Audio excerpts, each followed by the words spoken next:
নমস্কার, কম্পন দাস ইউটিউব চ্যানেলে সবাইকে স্বাগত।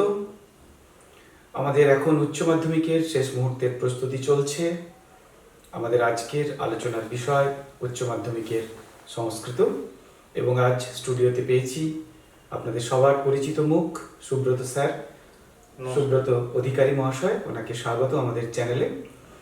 স্যার, পরীক্ষা আর 1.5 মাসের কিছুটা বেশি বাকি, খুব অল্প সময়। এই সময়ের মধ্যে আমরা যথাসাধ্য চেষ্টা করব আমাদের স্নেহের ছাত্রছাত্রীদের যতটুকু আমরা উপদেশ দিতে পারি বা এই বিষয় সম্পর্কে কী ধরনের প্রস্তুতি তারা নেবে, এই অল্প সময়ে নিজেদেরকে শেষ মুহূর্তে কিভাবে নিজেদেরকে প্রস্তুত করবে তার একটু সাহায্যের হাত আমরা বাড়িয়ে দিতে চাই। এবং অবশ্যই আশা করব স্নেহের ছাত্রছাত্রীরা অনেকটাই উপকৃত হবে আমাদের এই অনুষ্ঠান থেকে। আর আরেকটা কথা বলবো, তোমরা অবশ্যই ফিডব্যাক দিও, মানে আমাদের অনুষ্ঠান কেমন লাগছে। ইতিমধ্যে 2-1টি বিষয় আপলোড হয়ে গেছে আমাদের চ্যানেলে, সেগুলো কেমন লাগছে বা আরও কোন কোন দিকটা বেশি করে উল্লেখ করলে ভালো হবে আগামী বছরগুলোতে আমাদের সেইগুলো পাথেয় হয়ে থাকবে। আমরা চেষ্টা করব সেগুলোকে কাজে লাগাতে। তা সরাসরি আমরা আজকের অনুষ্ঠানে চলে আসি। মূলত আমাদের অনুষ্ঠান মানে আলোচনার যে কেন্দ্র সেটা হচ্ছে অবশ্যই 80 নাম্বার, কারণ প্রজেক্ট 20 নাম্বার ইতিমধ্যেই আমরা স্কুলে সাবমিট করে দিয়েছি, তার নাম্বার উচ্চ মাধ্যমিক কাউন্সিলের কাছে পৌঁছেও গেছে। আমরা আলোচনা করব SAQ, MCQ এবং বড় প্রশ্ন নিয়ে। সরাসরি চলে যাব সুব্রত স্যারের কাছে। নমস্কার, আমি সুব্রত অধিকারী। তোমরা এই চ্যানেলে আমার ভিডিও হয়তো আগেও দেখেছো। চ্যানেলটি মূলত সমস্ত সাবজেক্ট নিয়ে আলোচনা হয়, তোমরা অবশ্যই ফলো করে রাখবে, কারণ আমি আগের বছর দেখেছিলাম যে সমস্ত শ্যামপুর থানার আশেপাশের বিভিন্ন স্কুলের বিশেষজ্ঞ স্যারেরাই এখানে আসেন, বেশ সুন্দর একটা গঠনগত আলোচনা হয়। তো তার যিনি একদম আদ্যপান্ত জুড়ে থাকেন তনুরঞ্জন বাবু, তনুবাবুকে আমার নমস্কার, প্রণাম, ধন্যবাদ জানাই। এবং যারা ক্যামেরার ওপারে থাকেন, পিন্টু বাবু আছেন, যাদের জন্য তোমরা এই অনুষ্ঠানগুলো দেখতে পাও, তোমরা সেগুলো অবশ্যই ফলো করবে এবং তাদের কৃতজ্ঞতা, তাদের জন্যই আমরা এই জায়গায় এই আলোচনা, এই সমস্ত কিছু তোমাদের কাছে পৌঁছে দিতে পারি। স্যার যেটা বললেন যে তোমাদের যে ভালো লাগা, তোমরা কতটা উপকৃত হয়েছো, তোমরা যেটা বুঝতে পেরেছো, বা এমন কোনো আলোচনা হয়তো আমরা সমগ্র আলোচনার মধ্যে কোনো একটা টপিক ছেড়ে গেছি বা সেটা বিস্তারিত আলোচনা করতে পারছি না, সেটা তোমরা অবশ্যই জানাবে। তোমরাই আমাদের দর্পণ, তোমাদের কাছ থেকে আমরা সেটা আবার আগামী বছরে সেই জিনিসগুলো আবার তোমাদের কাছে পৌঁছে দিতে পারবো। তো আমাদের যে আজকে আলোচ্য বিষয় উচ্চ মাধ্যমিক সংস্কৃত 2024, আর বেশি দিন বাকি নেই। তোমরা 16 তারিখ থেকেই মার্চের 16 তারিখ থেকে ফেব্রুয়ারির 16 তারিখ থেকেই তোমাদের পরীক্ষা। তো আপাতত তোমরা সিলেবাস সম্পর্কে জেনেছো, তবুও যেহেতু আমরা আলোচনা করব, আলোচনার প্রথমে আমরা একটু সিলেবাসটা আলোচনা করবো, জাস্ট একবার শুধু নাম্বার বিভাজন আর সিলেবাস। তোমরা যদি পাঠ্যাংশ যেটা টেক্সট বইতে আছে, সেই টেক্সট বইতে তোমাদের থাকে মোট 40 নাম্বার। সেখানে থাকে 2টো গদ্যাংশ, 2টো পদ্যাংশ এবং 1টি নাট্যাংশ। গদ্যাংশ যেটি থাকে সেটি হচ্ছে আর্যাবর্ত বর্ণন, ত্রিবিক্রম ভট্টের লেখা। বনগতা গুহা, সেটা লিখেছেন গোবিন্দ কৃষ্ণ মোদক। শ্রী গঙ্গা স্তোত্রম, সেটা লিখেছেন আদি কবি বা জগৎগুরু শঙ্করাচার্য। আরেকটি রয়েছে, সেটা হচ্ছে যে সর্বজন বিদিত শ্রীমদ্ ভাগবত গীতা, সেটা আমাদের মহর্ষি কৃষ্ণদ্বৈপায়ন বেদব্যাস ব্যাসদেবের রচনা করা গীতা। এবং একটি মাত্র তোমাদের নাট্যাংশ রয়েছে। এর আগে যে গদ্যাংশ পদ্যাংশ থেকে তোমরা গদ্যাংশ 2টো পদ্যাংশ 2টো পাবে, কিন্তু নাট্যাংশ একটি, এবং সেটা থেকেই সর্বময় প্রশ্ন আসবে এবং সেটা তোমাকে ভালো করে ওটা জানতে হবে। এবং নাট্যাংশটি এমন একটি সুন্দর নাট্যাংশ দিয়েছে যেটা অনুবাদ করা হলেও সেটা ইংরেজি সাহিত্যের একটা বিখ্যাত দিকপাল, আমরা জানি উইলিয়াম শেক্সপিয়র, তার সঙ্গে আমাদের ভারতের অনেকের তুলনা করা হয়। কালিদাসকে উইন্টার নিটস বলেছিলেন তিনি ভারতীয় শেক্সপিয়র। তো অবশ্যই তোমরা জানবে যার সাথে তুলনা করা হবে তিনি নিশ্চয়ই শ্রেষ্ঠ, এবং তিনি সব কিছু বিচারের ঊর্ধ্বে ছিল তার সমস্ত নাটক। সেখান থেকে এই মিডসামার নাইটস ড্রিম থেকে অনুবাদ করে একটা গল্প, এখানে একটা নাটক এসেছে। সেই নাটকটার নাম হচ্ছে বাসন্তিক স্বপ্ন, বসন্তকালীন স্বপ্ন। তো সেখানে মিড সামার ছিল, সামার মিনস গ্রীষ্মকাল বোঝায়, কিন্তু আমরা যখন দেখি আমাদের বাঙালি হিসাবে বা বাংলা ক্যালেন্ডার হিসাবে যদি দেখি, আমরা এপ্রিল মার্চ এগুলো থেকেই, প্রায় এপ্রিল থেকে গরম চলে আসে, কিন্তু এই গরমের সময় আমরা আবার দেখি যে চৈত্র মাসেও আমরা কিছুটা পাই। সেই সূত্রে চৈত্র মাস আমাদের কিন্তু বসন্তকাল, সেই সূত্রে বাসন্তিক স্বপ্ন নাম দেওয়া হয়েছে। এছাড়া তোমাদের থাকবে সাহিত্যের ইতিহাস। সাহিত্যের ইতিহাসের দুটো ভাগে ভাগ করা হয়েছে। একটা হচ্ছে যে ক্লাসিক্যাল বা ধ্রুপদী সাহিত্যে দুটি ভাগ রয়েছে। একটা হচ্ছে যে ওই নাট্যাংশ নিয়ে স্বপ্ন বাসবদত্তম, তারপরে রয়েছে অভিজ্ঞান শকুন্তলম, তারপরে রয়েছে মৃচ্ছকটিকম, আর রয়েছে মুদ্রা রাক্ষসম। আর একটা গীতি কাব্য নিয়ে আছে, সেটা হচ্ছে যে মেঘদূতম এবং গীত গোবিন্দম। এছাড়া যেটা তোমাদের কারিগরি বা বিজ্ঞান বিভাগে আছে আর্যভট্ট, বরাহমিহির, আর রয়েছে চরক সংহিতা ও সুশ্রুত সংহিতা। এগুলিতে মিলে সবকিছু মিলে মোট এখানে নাম্বার হচ্ছে বড় প্রশ্ন যেটা গদ্যাংশ থেকে একটা বড় প্রশ্ন করতে হবে, দুটো আসে 5 নাম্বার। আর ওখান থেকে এমসিকিউ আছে 3 নাম্বারের একটা হচ্ছে যে 4 নাম্বারের। এমসিকিউ যেভাবে আসে, গদ্যাংশ থেকে প্রথম হচ্ছে আর্যাবর্ত বর্ণম থেকে এমসিকিউ আসবে দুটো, আর বনগতা গুহা থেকে এমসিকিউ আসবে দুটো, আর বনগতা গুহা থেকে এসিকিউ আসবে একটি, আর্যাবর্ত বর্ণম থেকে এসিকিউ আসবে দুটি। তাহলে মোট 3, 4, 7 আর 5 নাম্বারের বড় প্রশ্ন 12 নাম্বার। ঠিক সেম ওইভাবেই পদ্যাংশ থেকেও দুটি থেকে এইভাবে ভাগ করা হয়েছে। আর আমাদের নাট্যাংশ যেহেতু একটি, তো সেখানে বাসন্তিক স্বপ্নমে সর্বময় ওখান থেকেই 7টা এমসিকিউ এসিকিউ আর 5 নাম্বারের একটা বড় প্রশ্ন, 12 12 12 তিনটে মিলে 36। এবার ওখান থেকে গদ্য এবং পদ্যাংশ থেকে একটা ভাব সম্প্রসারণ পড়বে 4 নাম্বারে, 36 আর 4 40। আমরা স্যার আগেই বলেছেন যে আমাদের 80 নাম্বারের জন্য লড়তে হবে, যেটা আমরা বাইরের স্কুলে গিয়ে পরীক্ষা দেবো, সেটা 80 নাম্বার। 20 নাম্বারের তোমরা প্রকল্প, সেটা তোমাদের সম্পন্ন হয়েছে। 80 নাম্বারের মধ্যে আমাদের অর্ধেক হয়ে গেল, 36। এবার যেটা আমি হিস্ট্রি অফ সংস্কৃত লিটারেচার বললাম, ক্লাসিক্যাল অ্যান্ড সায়েন্টিফিক যেগুলো আছে, বিজ্ঞান কারিগরি বিষয় এবং ধ্রুপদীগুলো, সেখানে 3টে এমসিকিউ, 2টো এসএকিউ এবং একটি বড় প্রশ্ন। তাহলে 3, 2, 5 এবং একটি বড় প্রশ্ন 5 নাম্বারে, 10 নাম্বারে হয়ে গেল আমাদের 50 নাম্বার। 40 আর 10 50 নাম্বার। এবার আসি আমাদের ব্যাকরণ ও নির্মিতি থেকে। ব্যাকরণ নির্মিতিতে আছে প্রথম কারক বিভক্তি, ব্যাসবাক্য সহ সমাস, শব্দ যুগলের অর্থ পার্থক্য, দুটি শব্দ থাকবে কুল কুল, গিরিশ গিরিশ। তোমরা সেটা যখন উচ্চারণ করবে প্রায় একই রকম হবে, কিন্তু একটা হস্যই দীর্ঘি এরকম শব্দের তফাৎ থাকবে। সেই আলাদা দুটো শব্দের মধ্যে পার্থক্য তোমাদের তৈরি করতে হবে। শব্দ যুগলের অর্থ পার্থক্য, এক কথায় প্রকাশ, সমুচ্চারিত ভিন্নার্থক শব্দ। হ্যাঁ, সমুচ্চারিত ভিন্নার্থক শব্দ যেগুলো, সেগুলিকে দুটির অর্থ দিয়ে এবং তাকে দিয়ে একটা বাক্য লিখলে ভালো হয়। এবার হচ্ছে এক কথায় প্রকাশ। আমরা অনেক বড়, যেমন আমরা সমাস করি, সংক্ষেপে করি, বিনা পানু যশা সা, তো একটা ব্যাস বাক্য যেটা আমাদের সমাসে, তাকে আমরা সংক্ষিপ্ত করে বিনা পানি বলি। ঠিক এক কথায় প্রকাশ ওই রকম বড় একটা বাক্যকে এক কথায় প্রকাশ করতে হবে।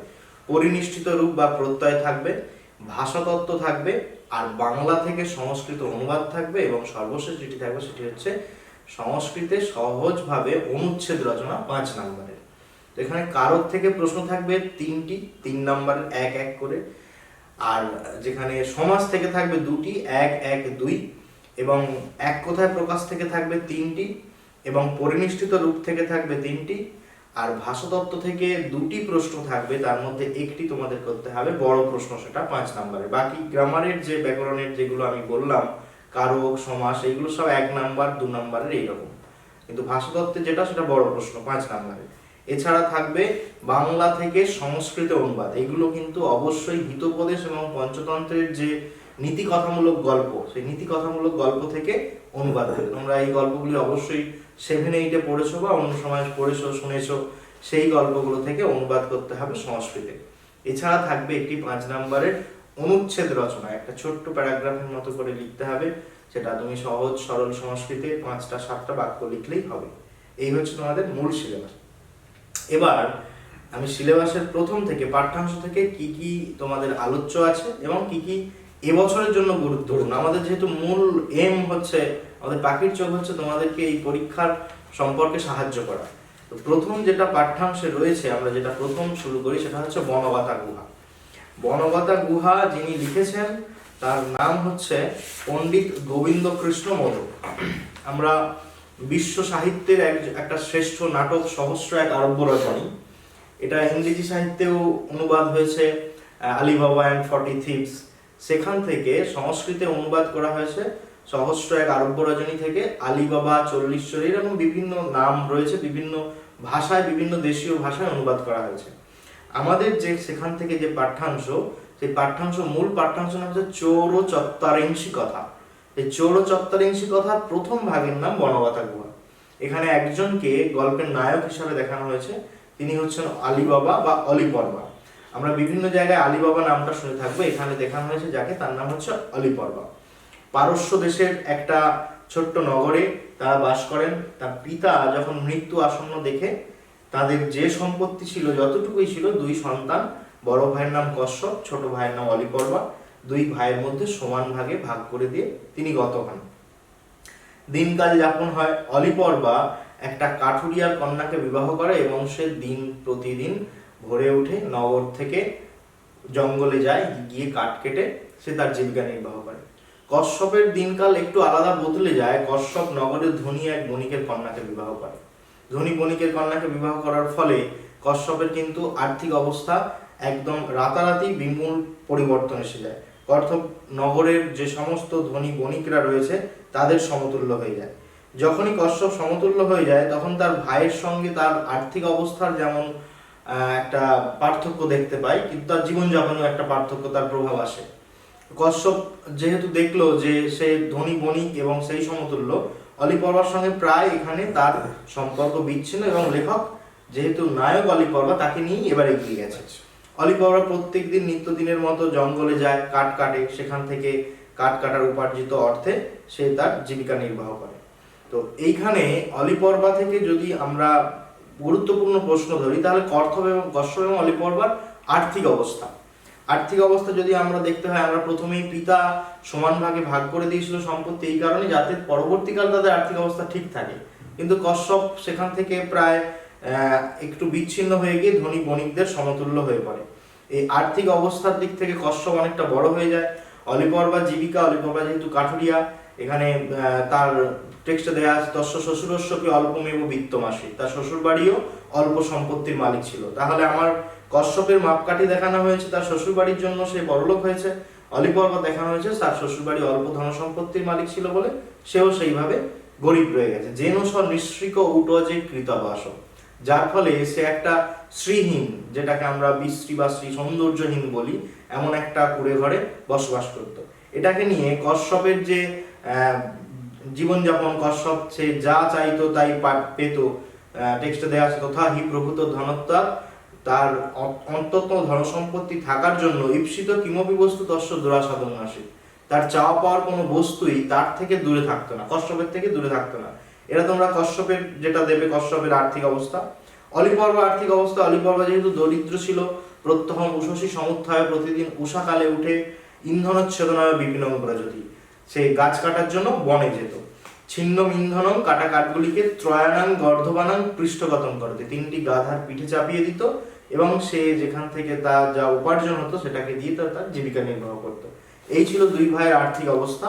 তোমরা কোটেশনগুলো দেবে এবং এই যেটা শুনলে এটা বিস্তারিতভাবে বর্ণনা করবে। এছাড়া যদি আসে যে নামকরণের সার্থকতা, আমরা দেখতে পাচ্ছি যে গল্পের আদ্যপান্ত বনকে ঘিরে প্রথম শুরুটা হয়তো একটু আলাদা রয়েছে, কিন্তু তারপর থেকে আমরা কশ্যপ এবং অলিপর্বা আলাদা হওয়ার পর যখন আমরা অলিপর্বার দিকে চলে আসি তার পুরোটাই জীবনটা বন কেন্দ্রিক। কশ্যপ অলিপর্বা আলাদা হয়ে গেল, অলিপর্বা ভোরবেলা বনে গেল, তিনটি গাধা নিয়ে কাঠ কাটলো, সেখানে সে দূরে দেখলো যে একটা ধুলোর রাশি উড়ে উড়ে আসছে। সেই ধুলোর রাশিটা কি সেটা জানতে পারলো, তার দূরদৃষ্টির সাহায্যে সে বুঝতে পারলো যে এটা কোনো দস্যু দল হতে পারে। তৎকালীন সময়ে ঘোড়া যারা ব্যবহার করে তারা দস্যুরা এবং রাজার লোক। তো সে ভাবলো যে ঘোড়ার পায়ের খুরের দ্বারা ছাড়া এমন ধুলো ওঠা সম্ভব নয়। তো তার সমস্ত কাহিনী বনকে ঘিরে এবং বনের মধ্যে থাকা একটা গুহা, সেই জন্য লেখক নামকরণ করেছেন বনগাতা গুহা। এভাবে নামকরণের সার্থকতাটাকে তোমরা বিচার করতে পারো। এছাড়া তোমাদের প্রশ্ন আসতে পারে যে কেন্দ্রীয় চরিত্র অলিপর্বার যে চরিত্র, অলিপর্বার চারিত্রিক বৈশিষ্ট্য। প্রথমেই দেখবে যে অলিপর্বা একজন কঠোর পরিশ্রমী ব্যক্তি, কাঠ কাটে, কাঠুরিয়া, মানে তিনি পরিশ্রম করেন। তিনি সৎ একজন। সৎ কিভাবে? অনেকের মনে হতে পারে ছাত্রছাত্রীদের যে অলিপর্বা তো দস্যুদের গুহা থেকে তাদের জিনিসপত্র চুরি করেছিল, তাদের জিনিসপত্র নিয়ে এসেছিল, তবুও সেই ব্যক্তিকে আমরা সৎ বলবো কিভাবে? তো অলিপর্বা তার অভাব বা দারিদ্রতা মেটানোর জন্য যেটুকু নিয়েছিল এবং তার মধ্যে বিচার বিবেচনা ছিল, যতগুলি তার গাধারা বইতে পারবে ততগুলি সে নিয়েছিল, নগরে এনেছিল এবং সে সেটিকে সেই যে ঠিকানা, সেই আস্থানা, সেই সমস্ত কিছু গোপন রেখেছিল। তার দারিদ্রতা ঢাকতে হলেও তার কিন্তু লোভ ছিল না, অতি লোভ ছিল না, যার ফলে তার ভাই পরবর্তীকালে, তোমরা যদি বনগাঁথা গুহার পরেও ওই পাঠ্যাংশে এগিয়ে যাও, দেখতে পাবে যে কশ্যপ অত্যন্ত লোভের ফলে কশ্যপ কিন্তু সমস্ত কিছুই, ওই পথ, ওই বেরোনোর রাস্তা, সমস্ত কিছু ভুলে যায়। এখান থেকে অলিপর্বার চরিত্রের কঠোর পরিশ্রমী, সৎ, অলিপর্বা নির্ভীক ছিল, সে একা বনে যেত এবং চোরেদের সম্মুখীন হয়েও সে একা একটা আচ্ছাদন খুঁজে সে সেখানে থেকেছে। সৎ, নির্ভীক, কঠোর পরিশ্রমী এবং তার বুদ্ধিদীপ্ততা, তার দূরদৃষ্টি। সে যখন দেখলো ধুলো রাশি, অন্য কেউ হলে হয়তো সেখানে দাঁড়িয়ে থাকতে পারতো, কিন্তু কশ্যপ, অলিপর্বা সেখান থেকে নিজেকে আড়াল করে নিয়েছিল। এটা তার দূরদৃষ্টি, তাই এইগুলো তার চারিত্রিক বৈশিষ্ট্য। এছাড়া একটা প্রশ্ন প্রায় টেক্সটের লাইন তুলে দিয়ে আসে, অথৈকদা অলিপর্বা নিত্যমিব বনমগত, অলিপর্বা নিত্যদিনের পরিচয় দাও। অলিপর্বা প্রতিদিন যেমন ভরে যায়, তার সঙ্গে 3টে গাধা নিয়ে যায়, কাঠ কাটে, ফিরে আসে, এই সমস্ত কিছুগুলো এই প্রশ্নের উত্তরে তোমরা মোকাবিলা করবে। এবং যদি আরো আসে, যত অস্মিন দেশে রাজপুরুষা ন সঞ্চরন্তি তত তুরঙ্গ সাধিবি দস্যুবি ভাব্যম। যেহেতু এদিকে রাজার লোকেরা আসে না, অলিপর্বার এটা মনের ভাবনা, যেহেতু এদিকে রাজার লোকেরা আসে না, তাহলে যারা ঘোড়ায় চড়ে আসছে তারা দস্যুই হতে পারে, এমন একটা ভাবনা নিয়ে অলিপর্বা সেখান থেকে আত্মগোপন করে। এটা হচ্ছে অলিপর্বা বা আমাদের বনগাথা গুহা থেকে মূল প্রশ্ন আসতে পারে। এবার আমরা আসবো গঙ্গা স্তোত্রম। প্রাচীনকালে অনেক কাব্য শুরুর আগে, যেমন আমি যদি বলি কালিদাসের অভিজ্ঞান শকুন্তলম শুরুর আগে তিনি শিবের অষ্টমূর্তিধর শ্লোক বর্ণনা করেছেন। কালিদাস নিজেও ছিলেন শিবের উপাসক, তাই তিনি মেঘদূতমে তিনি কুবেরকে দেখিয়েছেন কুবের শিবের উপাসক। অভিজ্ঞান শকুন্তলমে তিনি শিবের সম্পর্কে বলেছেন, যা সৃষ্টি ষষ্ঠরাদ্যা বহতি বিধিহুতং যা বীর্যা চহত্রী। এইভাবে তিনি শিবের অষ্টমূর্তিধর শ্লোকের বর্ণনা করেছেন। বিভিন্ন কবি, যেমন তোমরা একাদশ শ্রেণীতে পড়ে এসেছো গীত গোবিন্দম, গীত গোবিন্দমের যে অংশ দশাবতার স্তোত্রম, গীত গোবিন্দম লেখার শুরুতে কবি জয়দেব 10টা অবতার, বিষ্ণু 10টা অবতার বর্ণনা করেছে। এইরকম কিছু মাঙ্গলিক শ্লোক পাওয়া যায় এবং বিভিন্ন কবিরা বিভিন্ন দেবদেবীর স্তোত্র রচনা করেছে। এখানে যিনি স্তোত্র রচনা করেছেন তার নাম হচ্ছে জগৎগুরু শঙ্করাচার্য বা আদিগুরু শঙ্করাচার্য বলা হয়। তো এই জগৎগুরু শঙ্করাচার্যের জন্ম হচ্ছে কেরল রাজ্যের এর্নাকুলম জেলার কালালি নামক একটি গ্রামে। সেখান থেকে তিনি পরবর্তীকালে যোশীমঠ বিভিন্ন জায়গায় ঘুরে বেড়ায় এবং পণ্ডিত হন। সেই শঙ্করাচার্যের 10টি শ্লোক গঙ্গা স্তোত্রমে তোমাদের পাঠ্যাংশ। প্রথম শুরু হয়েছে, দেবী সুরেশ্বরী ভগবতী গঙ্গে ত্রিভুবন তারিণী তরল তরঙ্গে শঙ্কর মৌলি বিহারিণী বিমলে মমমতি রাস্তাম তব পদ কমলে। এই দিয়ে তোমাদের শ্লোকটা শুরু হয়েছে। এবার যেটা হচ্ছিল, যেটা হচ্ছে আমাদের গঙ্গা স্তোত্রমের সমগ্র অংশ, যে সার সংক্ষেপ বা গঙ্গা স্তোত্রমের নামকরণের সার্থকতা। সার সংক্ষেপ যদি বলতে হয়, তাহলে দেবীকে অনেকগুলো বিশেষণে বিশেষিত করা হয়েছে। সুরেশ্বরী বলা হয়েছে, ভগবতী বলা হয়েছে। এছাড়া যদি আমরা অন্য দিক থেকে দেখি, দেবীর অনেকগুলি পৌরাণিক কাহিনী তুলে দেওয়া হয়েছে। আবার এখানে আমরা কিন্তু ভৌগোলিক দিকটাকে এড়িয়ে যাই না, আমরা দেবপ্রয়াগ, অলকানন্দা, এই সমস্ত বিষয়গুলো কবি ওখানে দেখিয়েছেন। পৌরাণিক কাহিনীর মধ্যে যেমন রয়েছে জাহ্নবী, ভীষ্ম জননী, জহ্নমুনির কন্যা হিসাবে জহ্নমুনির ডান জানুতে তার গঙ্গাকে স্থান দিয়েছিলেন, সেই জন্য সেখান থেকে গঙ্গার নাম হয়েছে জাহ্নবী। এছাড়া ভীষ্মের জননী, আমরা জানি যে দেবব্রত ভীষ্ম বা গঙ্গাপুত্র ভীষ্ম, সেই ভীষ্মের জননী যিনি মহাভারতের সিংহাসনকে কৌরব এবং পাণ্ডবদের যিনি পিতামহ ছিলেন, যিনি মহাভারতের যে হস্তিনাপুরের সিংহাসনকে দীর্ঘদিন আগলে রেখেছিলেন, সেই ভীষ্মের জননী গঙ্গা, এই সমস্ত পৌরাণিক কাহিনীগুলো আমরা দেখি। ভগীরথ যখন গঙ্গাকে আনয়ন করেন, এটার মূল গঙ্গাকে মর্তে আনার কারণ হচ্ছে সগর রাজার 60,000 সন্তান ভস্মীভূত হয় কপিল মুনির ক্রোধে। এই সন্তানরা কেনই বা ক্রোধে পড়লো না, এখানে সগর রাজার একটা অশ্বমেধ যজ্ঞের অশ্ব খুঁজে পাওয়া যাচ্ছিল না। দেবরাজ ইন্দ্র কি করলেন, সেই অশ্বকে কপিল মুনির আশ্রমের পিছনে লুকিয়ে রেখেছিলেন। তো সন্তানরা যখন দেখলেন যে কপিল মুনির আশ্রমের পিছনে লুকানো এবং কপিল মুনি ধ্যানমগ্ন অবস্থায়, স্বাভাবিক তারা ভেবেছে যে এটা কপিল মুনির কাজ। তো সেই সূত্রে কপিল মুনিকে কিছু কটূক্তি করলে কপিল মুনির ভস্যে এরা ভস্মীভূত হয়। এদের ওপর যখন গঙ্গার পবিত্র জলরাশি বয়ে যাবে, তখন এরা সেই সাপ থেকে মুক্ত হবে। তখন গঙ্গা স্বর্গে আরেক ঘটনা রয়েছে, যেটা হচ্ছে অষ্টবসু। অষ্টবসু একদিন বাশিষ্ঠ মুনির আশ্রম থেকে যাওয়ার সময় বাশিষ্ঠ মুনির একটা কামধেনু চুরি করে নিয়ে যেতে চায়। অষ্টবসুর একজন বসুর স্ত্রীর অনুরোধে একজন বসুই সেটা চুরি করতে চায়। তো সেই বসু যে চুরি করতে চায় সে কিন্তু তার স্ত্রীর কথাতে অপরাধকে সম্মতি দিয়ে চুরি করেছে এবং বাকি 7টা বসু তাকে সাপোর্ট করেছে। সেই অপরাধে অষ্টবসুকে মর্তে জন্মাতে হয় এবং সেটা গঙ্গার গর্ভে। আবার শান্তনুর সঙ্গে গঙ্গার বিবাহ হয় এই সূত্রে যে গঙ্গার কোনো কাজে শান্তনু যদি কোনোদিন বাধা দেয় তাহলে কিন্তু গঙ্গা তাকে তৎক্ষণাৎ প্রত্যাখ্যান করে চলে যাবে। এইভাবে শান্তনু এবং গঙ্গার ধীরে ধীরে এক এক করে সন্তান 7টা গঙ্গাসাগরে বিসর্জন দেওয়া হয়। 8ম সন্তানকে যখন বিসর্জন দিতে বাধা দেন তখন গঙ্গা সেখান থেকে চলে যান, শান্তনুর কাছ থেকে স্বর্গে চলে যান। এবং পূর্ব প্রতিশ্রুতি অনুসারে যে বসু সাপোর্ট করেছিল তার স্ত্রীর চুরি করার জন্য, সহমত দিয়েছিল এবং তিনি চুরি করেছিলেন, সেই বসুই ভীষ্ম হিসাবে মর্তে থেকে যান। সেই সূত্রে ভীষ্ম জননী। আর ভাগীরথী বলা হয় গঙ্গাকে। ভগীরথ আনয়ন করেছিল, যেহেতু শাপগ্রস্ত তার পূর্বপুরুষদের বাঁচাতে হবে, পূর্বপুরুষদের ভস্যের উপর দিয়ে জল নিয়ে গেলে তারা আবার জীবিত হবে, সেই জন্য ভগীরথ গঙ্গাকে মর্তে আনেন। ভগীরথ ব্রহ্মার তপস্যা করেন এবং গঙ্গার জলরাশি মর্তে সহজে আসলে এবং মর্তের বিপুল ক্ষতি হতে পারে, তাই শিব তার জটা জালে গঙ্গাকে আবদ্ধ করেন। তোমরা অনেক শিবের ছবি দেখে থাকবে, আমাদের দেবাদিদেব মহাদেবের ছবি, মাথার জটা থেকে একটা মহিলা কণ্ঠ থেকে জলরাশি বিচ্ছিন্ন হচ্ছে, সেটা হচ্ছে দেবী গঙ্গা।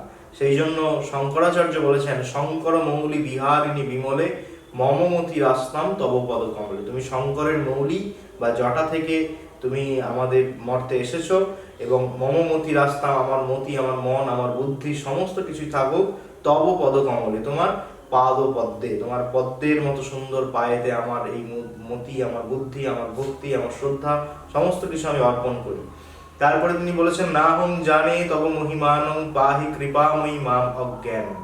হে দেবী, আমি তোমার মহিমা কতটুকু উল্লেখ করতে পেরেছি, আমি কতটুকু জানি, আমি জানি না তোমার মহিমা। তুমি আমার মতো এই অজ্ঞানকে ক্ষমা করো যে আমি তোমার এই মহিমা উল্লেখ করার চেষ্টা করেছি। হরিপাদ পদ্ম তরঙ্গিনী গঙ্গে হিমবিধু মুক্তা ধবল তরঙ্গী। হরির পাদপদ্ম থেকে তুমি তরঙ্গ আকারে সৃষ্টি হয়েছ। হিম বিধু মুক্তা, হিম শৈল বিধু চন্দ্র এবং মুক্তার মতো ধবল তুমি তরঙ্গযুক্তা দেবী। তব জলম অমলং জেন নিপিতং পরম পদং খলু ত্রেন গৃহীতম। তোমার এই পবিত্র জল যে পান করেছে সে অবশ্যই পরম পদে আশ্রয় লাভ করেছে। এবং আরো তিনি বলেছেন, মা তোর গঙ্গে তৈ যে ভক্ত কিলতং দ্রষ্টং না যম শক্ত। হে মা গঙ্গা, যে তোমার ভক্ত সে তাকে যম দেখতে সমর্থ হয় না, যে তোমার ভক্ত তাকে যম দেখতে পায় না, অর্থাৎ সহজে তার মৃত্যু আসে না। এইরকম বিশেষণগুলি তিনি গঙ্গার সম্পর্কে বলেছেন। এবং ভীষ্ম জননী, মুনিবর কন্যে, জাহ্নবী, তিনি কলুষ বিনাশিনী, এই সমস্তগুলো এখানে আসে। গঙ্গার মহিমা বা মাহাত্ম্যতে তোমরা এগুলো ব্যবহার করতে পারো। এছাড়া আসে যে শঙ্করাচার্য রচিত গঙ্গা স্তোত্রের ভৌগোলিক পরিচয় দাও। আমরা সেই ভূগোলে পড়েছি গঙ্গোত্রী হিমবাহের গোমুখ গুহা থেকে গঙ্গার সৃষ্টি। শঙ্করাচার্য কিন্তু এখানে এগুলোকে এড়িয়ে যাননি, তিনি দেবপ্রয়াগ, তারপরে অলকানন্দা, স্বর্গের যে দেবী বা স্বর্গের গঙ্গা, সুরধ্বনি, এই সমস্ত কিছুগুলো ব্যবহার করেছে ভৌগোলিক পরিচয় হিসাবে। এছাড়া আরেকটা প্রশ্ন হয়, এই 3টে প্রশ্ন তোমরা করলেই পেয়ে যাবে, এর মধ্যে একটা 3 নম্বর প্রশ্ন হচ্ছে যে পুরাণ কাহিনীতে গঙ্গার যে সমস্ত কথা বলা হয়েছে, যেমন ভীষ্ম জননী, ভাগীরথী, তারপরে মুনিবর কন্যে, এই সমস্তগুলো যেটা বিস্তারিত আলোচনা বা বললাম আমি এর আগে, এখান থেকে আসতে পারে। এবার ভাব সম্প্রসারণ এখান থেকে আসতে পারে, যখন ভাব সম্প্রসারণ আলোচনা করব তখন ভাব সম্প্রসারণের কথা বলবো। এরপরের যেটা আমাদের আছে সেটা পদ্মাংশের আরেকটা অংশ, সেটা হচ্ছে কর্মযোগ। কর্মযোগটার একটা পাঠ, তার পাঠ, তার পাঠ। কি পাঠটা? মূল অংশ হচ্ছে যে মহাভারত। মহর্ষি কৃষ্ণদ্বৈপায়ন বেদব্যাস ব্যাসদেবের রচিত মহাভারত। মহাভারতে যে 18টা পর্ব, মহাভারত মোট 18টা পর্ব নিয়ে গঠিত। এই 18টা পর্বের মধ্যে একটা উল্লেখযোগ্য পর্ব হচ্ছে ভীষ্ম পর্ব। সেই ভীষ্ম পর্বেরই আবার একটা অংশ, ভীষ্ম পর্বের 25 থেকে 42তম, এই 18টি অধ্যায় নিয়ে গঠিত হয়েছে গীতা। গীতার যে 18টা অধ্যায়, তার মধ্যে একটা ভাগ হচ্ছে কর্মযোগ বা তৃতীয় অধ্যায়। তৃতীয় অধ্যায় থেকে কিছু শ্লোক নিয়ে গঠিত হয়েছে আমাদের কর্মযোগ। কর্মযোগের প্রথমেই আমরা পাই, ন কর্মণা মনোরম্ভাৎ নিষ্কর্মং পুরুষ অশ্নুতে ন চ সন্ন্যাসনা দেব সিদ্ধিং সমধিগচ্ছতি। আমাদের গঙ্গা স্তোত্রটা ছিল পজ্ঝটিকা ছন্দে এখানে গীতা থেকে একটা শর্ট প্রশ্ন প্রায় আসে, সেটা হচ্ছে গীতাতে 700টা শ্লোক রয়েছে। গীতার অপর নাম সপ্তশতী। 700টা শ্লোক থাকার জন্য, বা গীতার রচয়িতা মহর্ষি কৃষ্ণদ্বৈপায়ন ব্যাসদেব, যিনি মহাভারতের রচয়িতা, যেহেতু মহাভারত থেকে অংশটা নেওয়া হয়েছে। এছাড়া আছে ন হি কশ্চিৎ স্খলমপি জাত তিষ্ঠত্ব অকর্মকৃত কার্যতে ঝবস কর্ম সর্ব প্রকৃতি জয়ী গুণে। সমস্ত মানুষ প্রকৃতিজাত 3টি গুণ সত্য, রজ, তম, এই 3টি গুণের বশবর্তী হয়ে সবাই কাজ করে। কেউ একটা মানুষ একটা মুহূর্ত স্থির থাকতে পারে না, প্রতি মুহূর্তেই সে যা কিছু করুক তার কর্মের বন্ধনে সে আবদ্ধ। কর্মেন্দ্রিয়ানি সংযম্য যে আস্তে মনসা স্মরণ ইন্দ্রিয়ার্থান বিমূঢ় আত্মা মিথ্যাচার ও সবচ্ছতে। কর্ম ইন্দ্রিয়গুলোকে যদি সে না সংযত করে, সে যদি মনে মনে শুধু স্মরণ করে কর্মের ভাব করে, তাকে মিথ্যাচারী বলা হয়। ইন্দ্রিয়গুলোকে যে নিজের কন্ট্রোলে আনতে পারে না, তাকে মিথ্যাচারী বলা হয়। তো এখানে কর্মযোগ থেকে ভগবান শ্রীকৃষ্ণ যে নিষ্কাম কর্মযোগের কথা বলেছেন, সেই নিষ্কাম কর্মযোগের বিবরণ দিতে হবে। যেমন ধরো কর্মেন্দ্রিয়ানি সংযম্য য আস্তে মনসা স্মরণ নিয়তং কর্ম কুরুতং কর্ম জয় হ কর্মণ শরীর যাত্রা পি চ তে ন প্রসিদ্ধেত অকর্মণ। এই সমস্ত শ্লোকগুলো তোমরা এখানে এই এতে ব্যাখ্যাতে দিতে পারো। এছাড়া যদি আসে কর্মযোগ অংশটির সারমর্ম, কর্মযোগ মূল কর্মযোগটাতে আছে কর্ম এবং কর্মের মাধ্যমে মানুষের মোক্ষ বা মুক্তি লাভ। সেই কর্মটা অবশ্যই সৎকর্ম হতে হবে। এখানে তাদের উদাহরণ দেওয়া হয়েছে জনকাদি ঋষিগণ, 6 জন ঋষি, তারা সৎকর্ম করেছেন, মোক্ষ লাভ করেছেন, মুক্তি লাভ করেছেন, এবং পরবর্তীকালে তারা লোকেদের বা মানুষদের একটা আইকন হয়েছেন। সবাই তাদেরকে অনুসরণ করে। আমরা যে কোনো ভালো কিছুতে একটা ভালো কিছুর উদাহরণ দিই, সেই রকম ভাবে তারা সেই উদাহরণ হয়ে রয়ে গেছেন। এটা কর্মযোগের সারমর্ম। অথবা পাঠ্যাংশ অনুসারে গীতার যে কর্মযোগের তত্ত্বটি একই উত্তর হবে, প্রশ্নটা একটু আলাদা ঘুরিয়ে আসতে পারে। এবং যত যত আচরতি শ্রেষ্ঠ তত্তৎ এব ইতরজন। শ্রেষ্ঠ ব্যক্তি যা যা আচরণ করে, তার ইতর মানুষ, তার থেকে অনুন্নত মানুষ, তাকে যারা অনুসরণ করে তারা সবাই শ্রেষ্ঠ ব্যক্তিকে অনুসরণ করে যায়। এই 3টি প্রশ্ন তোমরা এই কর্মযোগ থেকে করতে পারো। এবার আমরা যে গদ্যাংশের আরেকটা অংশ, সেটা হচ্ছে যে আর্যাবর্ত বর্ণম। আর্যাবর্ত বর্ণমের লেখক যিনি, তিনি হচ্ছেন ত্রিবিক্রম ভট্ট। ত্রিবিক্রম ভট্টের লেখা আমরা বনগতা গুহাটা জেনেছি। আর্যাবর্ত বর্ণম এটা একটু তোমাদের ক্ষেত্রে কঠিন, কারণ এখানে স্যার শ্লেষ অলংকার রয়েছে। একটা শব্দের দুটো অর্থ আছে। যত্র চতুর গোপ সবিতা সংগ্রামা ইব গ্রামা তুঙ্গ সকল ভাবনা সর্বত্র নগা ইব নগর পদেশা সদা আচরণ মণ্ডনানি নপুরাণী ইব পুরাণী সদা নভোগা প্রভঞ্জনা ইব। এখানে বলেছে যে সমস্ত দেশ যুদ্ধক্ষেত্রে বহু অশ্ব বা ঘোড়া দ্বারা শোভিত ছিল, যে দেশের নগরগুলি সর্বত্র চারিদিকে পর্বতের মতো উঁচু উঁচু প্রাসাদে পরিপূর্ণ, সেখানে বর্ণগুলি হস্তি শাবকে পূর্ণ ছিল। এখানে বর্ণ হচ্ছে যে আমাদের জাতিগত বর্ণ, ব্রাহ্মণ, ক্ষত্রিয়, বৈশ্য, শূদ্রকে বলা হয়েছে। আবার সেখানে হস্তি শাবকে পূর্ণ বিভিন্ন বর্ণের যেন শোভা ছিল। এবং সেই দেশে রমণীগণ সৎ আচরণ রূপে শোভিত ছিল, যেখানে রমণীগণ নপুর নামক অলঙ্কারের দ্বারা সর্বদা অলঙ্কৃত ছিল। প্রকৃতপক্ষে ত্রিবিক্রম ভট্ট আমাদের ভারতবর্ষকে আর্যাবর্ত বলেছেন আর স্বর্গকে স্বর্গলোক বলেছেন। তিনি বিভিন্ন তুলনার মাধ্যমে দেখিয়েছেন আর্যাবর্ত এবং স্বর্গের মধ্যে আর্যাবর্তই শ্রেষ্ঠ। তিনি বলেছেন সেখানে একজন গণেশ ছিল, এখানে বাড়ি বাড়ি গণেশ আছে। এইরকম ভাবে বিভিন্ন দিক থেকে তিনি দেখিয়েছেন। তিনি বলেছেন যে এখানে জনগণ দান এবং ভোগের দ্বারা সুখে জীবন কাটাতো, এখানে কোনো ঝড় ঝঞ্ঝার প্রভাব ছিল না। এইভাবে আর্যাবর্ত বর্ণন থেকে তোমরা একটি প্রশ্ন এখানে গুরুত্বপূর্ণ, সেটা হচ্ছে যে আর্যাবর্তকে স্বর্গের সঙ্গে কিভাবে ত্রিবিক্রম ভট্ট তুলনা করেছে। এই প্রশ্নটিকে অন্যভাবেও দিতে পারে, কার সঙ্গে তুলনা করা হয়েছে আর্যাবর্তকে এবং কেন। তাহলে স্বর্গের সঙ্গে তুলনা করা হয়েছে। আবার বলা হয় কথং চ অসৌ স্বর্গাত ন বিশিষ্যতে, কেন এটা স্বর্গের থেকে আলাদা নয়, কি কি কারণে স্বর্গের থেকে আলাদা নয়। তোমরা যখন কারণগুলো দেখাবে অবশ্যই আর্যাবর্তের সঙ্গে স্বর্গের তুলনা সেইভাবেই তোমাদেরকে উত্তরটা তৈরি করতে হবে। আর্যাবর্ত দেশটি কিভাবে স্বর্গকে ছাপিয়ে গেছে সেটা ত্রিবিক্রম ভট্টের বর্ণনা অনুসারে লেখো, এইভাবে আসে। এবার আমাদের স্যার একমাত্র যেটা নাটকটা হচ্ছে বাসন্তিক স্বপ্নম। আমি শুরুতে বললাম যে নাটকটি অনুদিত একজন কবি, যিনি হচ্ছেন আর কৃষ্ণমাচার্য। তিনি এটাকে অনুবাদ করেছিলেন আমাদের বিশ্ব সাহিত্যের শ্রেষ্ঠ ইংরেজি সাহিত্যের নাট্যকার উইলিয়াম শেক্সপিয়রের এ মিড সামার নাইটস ড্রিম থেকে তিনি অনুবাদ করে নাম দিয়েছেন বাসন্তিক স্বপ্ন বা বসন্তকালীন একটা স্বপ্ন, একটা রাত্রির স্বপ্ন। তো এখানে তিনি লাইসেন্ডার, তারপর ডিমিট্রিয়াস, এই সমস্ত ক্যারেক্টারগুলি শেক্সপিয়রের রচনাতে পাওয়া যায়।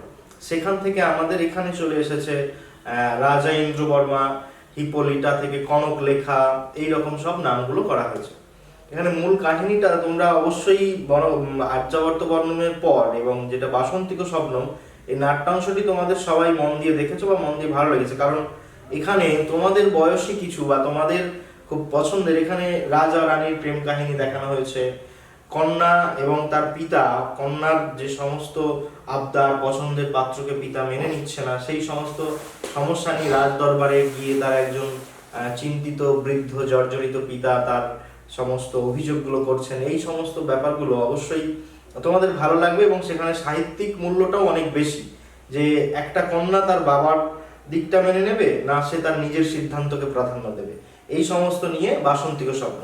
তো বাসন্তিক স্বপ্নমের যে মূল চরিত্র তার নাম হচ্ছে কৌমুদী। কৌমুদী এখানে প্রতিবাদী চরিত্র, যার সমস্যা নিয়ে তার পিতা তার রাজ দরবারে গিয়েছিল। বাসন্তিক স্বপ্নমের একদম শুরুতেই আমরা দেখতে পাচ্ছি, যেহেতু এটা নাটক, নাট্য মঞ্চে উপস্থিত রয়েছে রাজা ইন্দ্রবর্মা এবং তার বাগদত্তা। 4 দিন পরে তার যার সঙ্গে বিবাহ হবে তার ভাবী রানী, তার নাম হচ্ছে কনক লেখা, আর রাজার একজন পরিচারক, তার নাম হচ্ছে প্রমোদ।